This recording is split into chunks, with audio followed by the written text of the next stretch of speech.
Hello friend, आइए इस video में जानेंगे भारत का इतिहास थर्ड, जिसका विषय कोड है BHIC 105। इसमें आज पढ़ेंगे राजपूत वंशों का उदय।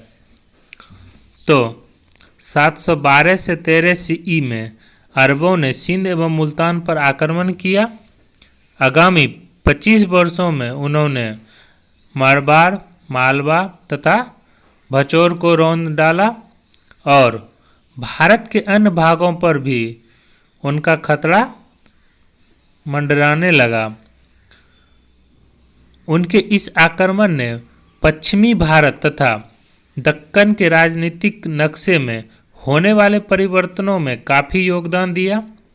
राष्ट्रकूट एवं अब राजपूत कहे जाने वाले अनेक राजवंश इस काल में सामने आए। इस वंशों का नाम इससे पूर्व के समय में सुनाई नहीं पड़ती थी।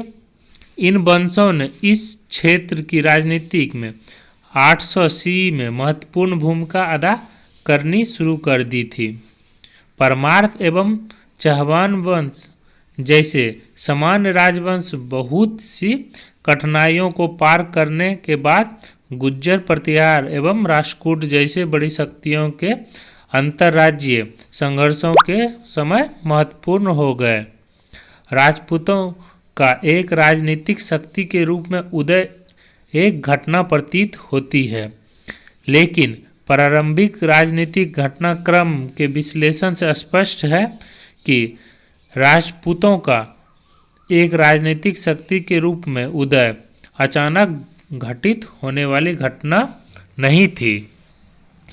इन राजवंशों का उद्भव विद्यमान राजनीतिक ढांचे के पदानुक्रम में ही हुआ था, इसलिए इनके उद्भव को संपूर्ण राजनीतिक प्रक्रिया के रूप में ही समझा जाना चाहिए।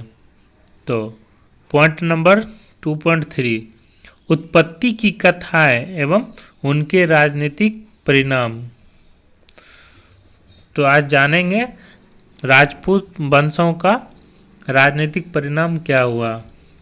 तो राजपूत वंशों के उत्पत्ति की समस्या काफ़ी जटिल एवं विवादास्पद है। राजपूतों के गोत्रों निर्माताओं ने उन्हें चंद्रमा सोमवंशी से संबंधित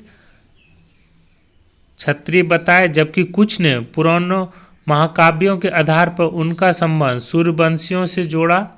सूर्य से उनकी उत्पत्ति की कल्पना करने का भावार्थ यह था कि कलयुग में इन क्षत्रियों ने उत्पत्ति मल्लेच्छ मतलब विदेशी आक्रमणकारी का सर्वनाश करने के लिए हुआ। राजस्थानी भाटों और वंशावली निर्माताओं ने उनकी उत्पत्ति को आगे से बताया अग्निकुल। तो अग्निकुल के कुछ मिथक बातें हैं इस प्रकार से। इसका रचयिता एक दरबारी कवि था। इस कहानी के अनुसार परमार वंश के संस्थापकों की उत्पत्ति वशिष्ठ मुनि के माउंट आबू पर्वत पर स्थित अग्निकुंड से हुई थी। वशिष्ठ के अग्निकुंड से जिस व्यक्ति की उत्पत्ति हुई उसने वशिष्ठ मुनि की इच्छा अनुसार वरदान देने वाली गाय को मुनि विश्वामित्र से शक्ति के बल पर प्राप्त कर लिया और उसको पुनः वशिष्ठ मुनि को लौटा दिया। मुनि वशिष्ठ ने उस व्यक्ति को उसके द्वारा किए गए कार्यों के अनुरूप परमार अर्थात दूसरे का वध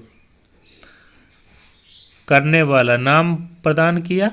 इस व्यक्ति से उत्पन्न होने वाली जाति के लोगों को सद्गुण संपन्न राजाओं द्वारा श्रेष्ठ माने जाने लगा। परमार राजाओं में के अभिलेख भी उसकी उत्पत्ति को मुनि वशिष्ठ के माउंट आबू पर्वत पर स्थित अग्निकुंड से ही घोषित करते हैं। राजस्थानी भाटाओं ने इस विवरण में कुछ बढ़ोतरी करते हुए कहा कि न केवल परमारों की अग्नि से उत्पत्ति हुई थी, बल्कि प्रतिहारों गुजरात के चालुक्यों एवं चौहानों की उत्पत्ति भी अग्नि से हुई। चहमानों की उत्पत्ति को अग्नि से बताते हुए भाट कथाओं में कहा गया कि अगस्त्य मुनि एवं अन्य दूसरे मुनियों ने माउंट आबू पर्वत पर एक विशाल आहुति यज्ञ की। राजनीतिक सत्ता का वितरण। भारत में राजनीतिक शक्ति का वितरण एक समान प्रतिमान के आधार पर नहीं किया गया। मध्यकालीन पश्चिम भारत में राजनीतिक शक्तियों के उद्भव की प्रक्रिया से स्पष्ट है कि राजनीतिक शक्ति के वितरण को राजतंत्री राजनीतिक प्रणाली के अंतर्गत राजवंशी कुल या वंश ढांचे के द्वारा संगठित किया गया था। राजस्थान के चहमान और दक्षिण राजस्थान, गुजरात तथा मालवा के परमार जैसे राजपूतों वंश का राजनीतिक इतिहास राजनीतिक शक्ति का वंशों पर आधारित वितरण के उदाहरण को स्पष्ट तौर पर दर्शाते हैं।